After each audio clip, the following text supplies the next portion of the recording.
안녕하세요. 오랜만입니다. 요즘 증시가 많이 안 좋더라고요.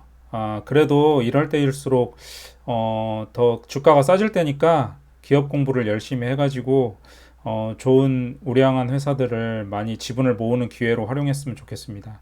바로 오늘 한번 주제로 시작해 볼까요? 오늘은 제가 차트나 이런 거를 애플 차트를 띄워놨는데 상당히 장기간 우리에게 좋은 수익을 주는 가지고 있으셨다면 좋은 수익을 주고 좋은 제품으로 우리에게 우리의 삶을 좀 더 나아지게 투자로서도 제품으로서도 나아지게 해주는 기업입니다. 제가 오늘 애플을 처음에 들고 나온 이유는 우리나라 대표 기업인 삼성전자와 비교해 보려고 해요. 이게 같은 전자제품을 만든 기업 같은데 애플은 공장이 하나도 없는 어떤 마케팅과 기술 개발만 하는 그런 테크 기업이거든요. 근데 삼성전자는 음, 캐펙스 그러니까 설비 투자를 많이 하면서 어, 제조업으로서의 위상도 갖고 있고 어떤 기술적으로도 위상도 갖고 있는 어떤 복합적인 기업이라고 할 수 있죠. 그 애플과 비교해 보는 이유는 제가 이 재무적인 상황과 어떤 주가 흐름이 이게 연관성이 있는지 상관관계가 있는지 그거를 설명드리려고 하거든요. 먼저 애플의 차트를 보시면 장기간 우상향을 그렸죠. 근데 여기 보시면 이게 그러면 어떻게 가능한 것인가? 이게 1, 2년 동안 그렇다면 그런데 우리가 2008년도 뭐 2007년도 이때 애플 아이폰이 나온 이후로 장기간 우상향을 그렸잖아요. 그리고 그 주가 곡선은 더욱더 가팔라집니다. 이게 플랫폼 기업의 전형적인 패턴인데 애플은 어떤 재무적인 어떤 그 어떻게 돈을 뭐 관리를 하고 어떻게 뭐 그걸 투자를 하고 이랬길래 이렇게 큰 주가 상승이 나왔는가? 오늘은 애플이 그동안 만들어왔던 제품이 뛰어나고 서비스가 뛰어나고 플랫폼으로서의 가치가 있는 걸 아는데 재무로서 우리가 그거를 파악하는 방법이 뭘까? 그걸 한번 살펴보려고 해요. 그렇지만 제가 언제나 말씀드렸듯이 비즈니스 모델이 우수한 기업일 경우에 그 재무 분석이 먹히는 거예요. 그런데 우리가 제가 몇몇 기업을 설명드릴 때 저는 항상 비즈니스 모델이 좀 우수한 기업을 설명을 드리잖아요. 그래서 거기에 재무적인 요소까지 파악을 한다면 더 큰 수익을 누릴 수 있고 그리고 우리가 심지어는 어느 정도의 이런 굿 타이밍을 좀 맞이했을 때 이 기업을 사야 하는가 팔아야 되는가의 어떤 기준을 잡을 수 있다는 거죠. 그런 면에서 제가 오늘 재무 설명을 드려볼게요. 애플의 재무제표는 다 볼 필요가 없어요. 재무상태표에 들어가서 현금은 아주 우수하죠. 현금 애플을 뭐 기사 한 줄만 찾아보셔도 애플이 보유 현금이 뭐 수백 조에 육박한다는 건 아실 거예요. 그리고 손익계산서 뭐 안 봐도 매출하고 뭐 영업이 당연히 고 증가세예요. 그렇지만 그거는 이미 다 아는 내용이고 우리가 한 가지 더 봐야 될 거는 삼성전자도 매출과 영업이익은 우수하잖아요. 근데 왜 애플 같은 구글 같은 기업이 왜 우수할까? 한번 보면은 애플은 영업 현금 활동 현금 흐름 이 현금 흐름을 잘 봐야 돼요. 이런 플랫폼 기업은 그게 큰 기존 제조업과의 차이점이거든요. 근데 이 현금 흐름을 한번 보시면은 어 여기 보시면은 이렇게 뭐 영업활동 현금 흐름이 지금 그다지 큰 상승은 몇 년 동안은 이루어지지 않았죠. 그리고 뭐 급증하진 않았잖아요. 근데 캐펙스도 안 늘어요. 캐펙스가 오히려 줄고 있어요. 그러다 보니까 잉여 현금 흐름은 늘어나는 효과가 생기는 거죠. 이렇게 이만큼이 늘어나는 거죠.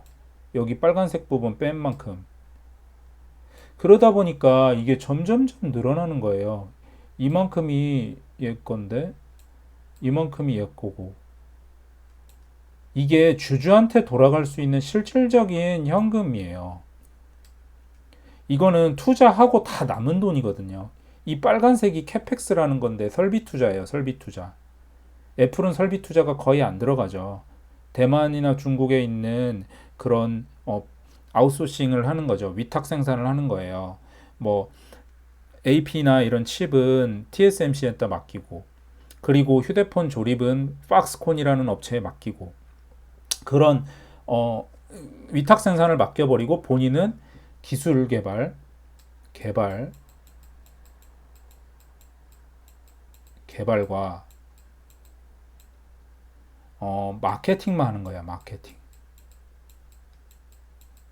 글씨가 좀 힘드네요. 마케팅만 하는 거예요. 그러다 보니까 돈이 안 들어가는 거죠. 특별히 인건비 외에는 그리고 광고 외에는 안 들어가는 거예요. 더 광고도 과감하게 할 수 있죠. 돈이 많이 남으니까. 주주 환원 정책도 더 과감하게 할 수 있죠. 애플은 자사주 매입을 꾸준히 하고 있어요. 그리고 최근에는 배당까지도 몇 년 전에는 배당까지도 주면서 주주가 더 충성하게 되는 거죠. 그러면 반면에 삼성전자를 한번 보실까요? 이거 잘 한번 기억해 두세요. 이 주가 그래프를 보는 게 아니라 이게 어찌 보면 우리가 주식을 살 수 있는 선행 지표가 되는 거거든요. 많은 금액을 남기고 있어요. 자, 이제 삼성전자를 한번 보시죠. 제가 미리 찾아놨어요. 삼성전자를 한번 보시면 이 잉여현금 흐름은 이게 이만큼이 잉여현금 흐름이에요. 아까 애플보다 훨씬 작죠. 뭐 문제라면은 그래도 잉여현금 흐름이 상당히 많이 남는 기업이에요. 삼성전자는 우리나라 기업 중에. 그렇지만 이 캐펙스, 이 캐펙스가 너무 많은 비중을 차지해요. 보시면 캐펙스가 줄질 않아요. 여기가 마지노선인데 캐펙스에 여기 이하로는 절대로 캐펙스가 안 줄어들죠. 이 이상으로 올라가 버려요. 오히려 캐펙스가. 그리고 2020년도에도 이렇게 많이 캐펙스를 투자를 했어요. 그러면 최근에는 좀 그게 나아졌냐? 한번 보시죠. 최근에는 캐펙스하고 많은 차이가 나는 부분도 있었네요. 그렇지만 다시 캐펙스는 올라가죠. 아마 더 올라갈 거예요. 파운드리 있잖아요. 파운드리에 대한 투자 때문에 더 늘어날 거예요. 캐펙스는. 뭐 이만큼까지도 계속 늘어나겠죠. 캐펙스는 지금 잡혀있는 예정된 캐펙스가 연간 캐펙스가 내년이나 내후년에도 40조 이상의 캐펙스를 해야 돼요. 지금 보시면은 좌측이 이제 이쪽 캐펙스에 대한 금액인데 보시면은 50조에 육박하고 있는 금액이잖아요. 지금 여기 이 캐펙스가 얼마냐면 지금 17년에 캐펙스가 42조였고 18년에 좀 줄었는데도 30조였고 계속 캐펙스는 늘어나는 추세예요. 그렇기 때문에 삼성전자는 외국인들이 그렇게 엄청나게 높은 밸류를 줄 수는 없어요. 펀드에서 많이 들어오긴 하지만 우리나라 대표 기업이기 때문에 펀드에서 많이 들어오긴 하지만 엄청나게 펄을 많이 주면서 살 기업은 아니라는 거죠. 물론 파운드리에서 엄청나게 강한 경쟁력을 가진다면 그렇지. 그래도 TSMC나 이런 기업과 경쟁해야 되는 거 보면은 이 캐펙스는 계속 우상향할 수밖에 없어요. 그렇기 때문에 PER을 뭐 20배를 준다든가 30배를 준다든가 이런 거는 약간 힘들고 약간 밸류 트레이딩을 하는 느낌이 드는 거죠. 외국인들도. 우리나라 기관 투자자들은 말할 거 없고 그걸 대놓고 말하잖아요. 방송이나 이런 데서도 우리나라 기관 이 정도 가격이면 비싸고 이 정도 가격이면 싸고 이런 것들을 계속 언급하고 있잖아요. 그게 다 그리고 투자 매매 동향을 보면 기관 투자자나 외국인은 일정한 밸류에 올라가면은 다 팔아버려요. 삼성전자를. 그렇지만 애플이나 구글 이런 기업들은 구글도 한번 보실까요? 한번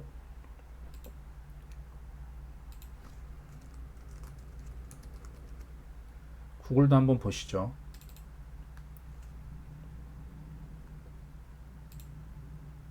보는 김에 한번 구글도 한번 보시죠. 좀 애플만 보시면 좀 그렇잖아요. 구글 영업활동 현금 더 대단하지 않아요? 근데 구글은 주가가 좀 못 오른 측면이 있었죠. 뭐 여러 가지 이유가 있는데 구글은 그런 게 있어요. 지금 음, 이게 의결권이 있는데 세르게이 브린과 뭐 이런 창업자들이 어 그 의결권이 몇 주만 가지고 있어도 의결권을 장악할 수 있는 주식 수는 적은데 의결권이 막 몇십 배인 그 황금주가 있어요. 그거를 그런 주식 제도가 있거든요. 근데 그 의결권 때문에 이게 이 A주 C주를 사더라도 이 A주 C주를 사더라도 경영권 프리미엄이 전혀 없는 거예요. 그러다 보니까 이 기업은 상대적으로 PER을 애플이나 뭐 페이스북 뭐 이런 업체들에 비해서 PER이 좀 페이스북은 좀 그렇고 다른 아마존이나 이런 기업에 비해서 PER을 좀 높게 받을 수가 없었어요. 그래도 이제 워낙 이익이 우수하기 때문에 최근에는 잘 오르고 있죠. 이 보시면은 이 영업 활동 현금으로 한번 보세요. 엄청나죠. 추가적인 캐펙스가 들어가지 않고 캐펙스 이 캐펙스는 최근에 이 증가하는 캐펙스는 구글이 클라우드 사업을 엄청 키우고 있고 하다 보니까 데이터 센터를 건설하면서 들어가는 비용이지만 캐펙스가 늘어나도 급격하게 늘어나지 않아요. 이 선에서 멈추고 있죠. 그러면 이건 나머지는 영업활동 현금 흐름이 증가하면서 이, 그러니까 레버리지 효과가 늘어나는 거예요. 영업 레버리지 효과. 그러다 보면 현금이 차곡차곡 쌓이면서 주주 환원 정책을 펼칠 수도 있고 자사주 매입을 구글이 많이 했거든요. 그러면서 주가는 이렇게 우상향을 펼쳤죠. 구글 주가 보시면 어마어마하죠. 구글도. 이런 주가 흐름이 나올 수 있는 원동력은 결국은 풍부한 현금, 잉여 현금 흐름 때문에 나오는 것이다 라고 설명할 수 있죠. 그러면 뭐 이거는 빅테크니까 글로벌 기업이니까 그럴까요? 카카오도 한번 보실까요? 카카오는 아직 글로벌 기업으로는 성장하지 못했지만 한번 보실까요? 카카오 엄청나죠? 잉여 현금 흐름. 이러니까 주가가 그렇게 올랐던 거예요. 그러면 그동안엔 주가 상승이 좀 왜 적었냐? 잉여 현금은 증가 폭이 좀 적었죠. 이때는 보면. 그렇지만 이때부터는 잉여 현금 흐름이 급격하게 늘어났죠. 주가가 6배가 오르는 구간이에요. 엄청나죠. 그리고 캐펙스 보시면 캐펙스가 안 늘어요. 캐펙스가 그렇게 늘지 않아요. 증가는 하죠. 그렇지만 캐펙스가 급격하게 증가하지 않아요. 설비 투자가. 뭐 공장을 짓는 기업이 아니잖아요. 그러기 때문에 이렇게 많은 잉여현금 흐름, 잉여현금 흐름을 남길 수 있는 거죠. 이렇게 잉여현금 흐름, 잉여현금 흐름, 잉여현금 흐름 이런 식으로 남길 수 있는 거예요. 자 어떤 게 좀 그려지시나요? 같은 그러니까 밸류가 좀 싸지는 구간이라면 시장이 많이 하락하는 구간이라면 어떤 기업을 여러분들은 사셔야겠나요? 삼성전자가 나쁜 기업은 아니에요. 그렇지만 나는 밸류 트레이딩, 기업의 가치를 계산하면서 그 기업이 쌀 때 사고 비쌀 때 팔고 이런 게 싫다. 그러시다면 이런 기업을 사셔야 돼요. 그러니까 나는 장기 투자자다. 나는 뭐 10년 이상 투자할 것이다. 그러면서 삼성전자를 사시면 상당히 고통스러운 구간이 나올 수가 있어요. 주가의 흐름이 이런 기업과는 좀 달라요. 보시면은 한번 비교해 볼까요? 차트도 한번 보시죠.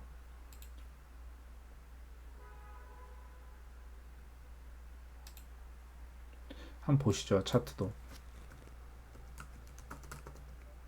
우리나라 대표 기업인 삼성전자 한번 비교해 보시죠. 제조업의 대표잖아요. 자, 과연 어떨까요? 구글과 한번 비교해 보시죠. 연도도 비슷하게 해볼까요? 2009년부터. 자, 얼마나 주가 변동폭이 심해요? 이거를 견디면서 투자할 수 있을까요? 아무리 10년 이상 장기 투자한다지만 견딜 수가 없어요. 이런 거는. 미국의 뭐 다른 기업들, 뭐 아마존도 한번 보시죠.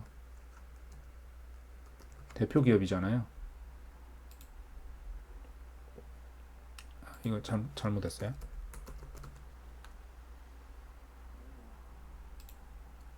아마존도 한번 보시죠. 주가 변동폭이 뭐 클 때는 크지만 차곡차곡 계단식으로 이런 식으로 올라가죠. 삼성전자는 시크리컬이에요. 아무리 그렇더라도. 이런 식으로 움직여요. 자, 그 시가총액 2기업 SK 하이닉스 한번 봐볼까요?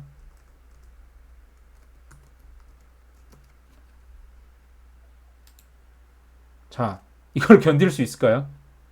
자, 못해도 30% 이상 50% 가까이 하락했다 상승했다를 반복이에요. 최근에 이렇게 15만 원 갔다가 10만 원 빠졌으니까 50% 빠졌네요, 거의. 이거를 어떻게 견딜 수 있을까요, 개인 투자자가? 그러니까 제가 하고 싶은 말은 자기한테 맞는 투자가 있는 거예요. 이런 시크리컬 업종을 잘 하시는 분들은 이걸 하시면 되는데, 제 채널을 보시는 분들은 주식을 좀 배워보시려고 하고, 같이 한번 토론해 보면서 이제 배워가는 단계잖아요.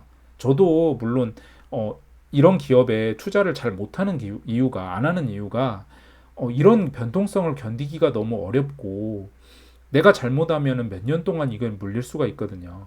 왜 이런 현상이 발생을 하냐면, 어마어마한 캐펙스를 하잖아요. 어마어마한 설비 투자를 하잖아요. 이런 기업들은. 그래야 경쟁자를 따라잡을 수 있고, 그 경쟁자를 일단 따라잡아야 뭐 기업이 성장이 문제가 아니라 생존을 할 수 있거든요. 이 기업들은. 그렇다 보니까 그 설비 투자를 꾸준하게 할 수밖에 없어요. 대규모 그것도. 그리고 또 한 번 설비 투자를 하다 보면 저는 이 캐펙스 중독에 걸린다고 표현을 하거든요. 왜 그러냐면 이 이런 기업들이 캐펙스를 하기 때문에 국가의 일자리 창출이냐 GDP가 올라가는 거예요. 근데 이런 기업들이 설비 투자를 줄이면 정치권이나 사회적으로 지탄을 받아요. 지역사회에서도 지탄을 받아요. 하물며 공장을 어디 짓는다고 했다가 그거를 다른 곳으로 옮긴다고 하면 이 기업은 악덕 기업으로까지 얘기가 돼요. 언론에서. 너무한 거죠, 솔직히. 기업 경영주 입장에서는. 내가 경영 효율성, 그리고 주주의 가치를 높여주기 위해서 경영을 하는 건데, 마치 국가와 국민을 위해서만 경영을 하는 게 돼버리는 거죠. 그러면 설비 투자를 안 해도 욕먹고, 해서 주가가 떨어져도 주주한테 욕먹고, 양방향으로 욕먹는 거예요. 그러니까 그 중도를 지키기가 너무 어려운 거예요. 그리고 설비 투자를 했을 때 메모리 사이클이 역사이클을 맞아버리면 이렇게 큰 주가 하락이 나올 수밖에 없는 거예요. 근데 이 기업은 설비 투자를 아까 말했듯이 일정 수준의 설비 투자를 할 수밖에 없는 상황에 놓여 있는 경우가 많아요. 아까 삼성전자 어느 정도 40조 이상의 설비 투자를 하지 않으면 그만큼의 국가 경제 성장률이 떨어지고 지역 경제 성장률도 떨어지고 삼성전자의 어떤 그 초격차 전략에도 잘못되는 경우도 있어요. 그 메모리는 빅그로스에 맞춰서 설비 투자를 꾸준하게 늘려줘야만이 경쟁자를 이길 수가 있어요. 그리고 미세 공정 나노를 점점 내려가면서 미세 공정을 점점 고로 위로 가야 돼요. 미세 공정이 뭐 16나노, 뭐 10나노, 5나노 뭐 계속 내려가잖아요. 최근에 3나노까지 갔고.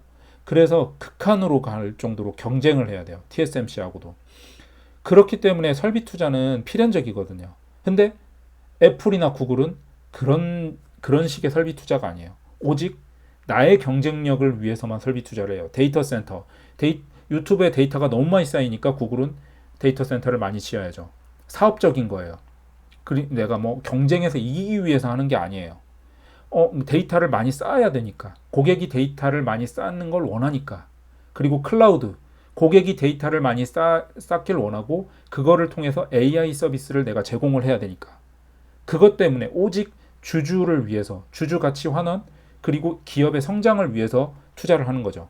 지역사회를 위해서, 그리고 정치권의 눈치를 봐가며 대규모 설비 투자를 하는 게 아니죠. 그렇지만 하이닉스와 삼성전자는 그런 면이 있어요. 그렇기 때문에 때로는 주주 가치를 반하는 경우가 상당히 의도하지 않았지만 그런 게 많은 거죠. 기업 입장에선 억울할 수도 있어요. 그렇지만 그 산업에 속한 거를 탓해야 됩니다. 그렇기 때문에 저희는 우리 구독자님들은 제가 보기에는 이런 기업에 투자하는 게 상당히 유리하지 않나, 구글 같은 기업에 투자하는 게 유리하지 않나 하는 생각을 해보고요. 아마존, 구글, 마이크로소프트 이런 기업에 투자하는 게 좀 유리하지 않나 하는 생각이 듭니다. 오늘은 좀 제가 잡설을 많이 한 것 같은데 그래도 여러분들한테 꼭 필요하다고 생각돼서 플랫폼 기업과 그리고 우리나라 대표 제조업들의 기업인 삼성전자와 하이닉스하고 비교를 한번 해봤어요. 그리고 덧붙여서 카카오도 한번 영업 현금 흐름 그리고 잉여 현금 흐름 차원에서 괜찮은 비즈니스 모델이다를 한 걸 제가 보여드린 거예요. 다음 시간에도 좀 더 유익한 정보를 찾아가지고 제가 찾아뵙겠습니다. 감사합니다.